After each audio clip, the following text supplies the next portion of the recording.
ایک سوال آیا ہے کہ جمعہ کے دن ظہر کی نماز عورت کس وقت پڑھے؟ جمعہ کی نماز کے ادا ہو جانے سے پہلے پڑھے یا جس وقت جمعہ کی نماز ہو جائے اس کے بعد پڑھے؟ دیکھیں، جمعہ کے دن عورتیں ظہر کی نماز ظہر کا وقت داخل ہونے کے بعد پڑھ سکتی ہیں، بلکہ افضل طریقہ بھی یہ ہے کہ جیسے ظہر کی نماز کا وقت داخل ہو تو اول وقت میں وہ اپنی ظہر کی نماز ادا کر لیں۔ باقی یہ جو بات مشہور ہے کہ جب تک جمعہ کی نماز ادا نہ ہو جائے اس وقت تک عورتیں ظہر کی نماز نہ پڑھیں، یہ بالکل ٹھیک نہیں ہے،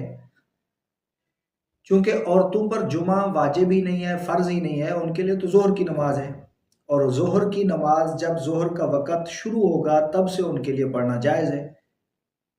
بلکہ افضل یہی ہے کہ اول وقت کے اندر وہ اپنے ظہر کی نماز پڑھ لیں، اس کے بعد پھر اپنے گھر کے کام کاج میں لگی رہیں، بلکہ مردوں کو جو ہے نا وہ تیار کر کے جمعہ ادا کرنے کے لیے بھیجیں، اس نیکی میں ان کی معین و مددگار بن جائے۔ تو خلاصہ یہ نکلا کہ جمعہ کے دن ظہر کی نماز، ظہر کا ٹائم جس وقت سے شروع ہو اس وقت سے لے کر ظہر کا وقت ختم ہونے تک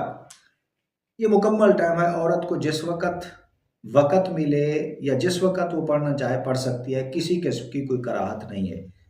البتہ اول وقت میں پڑھ لینا افضل ہے۔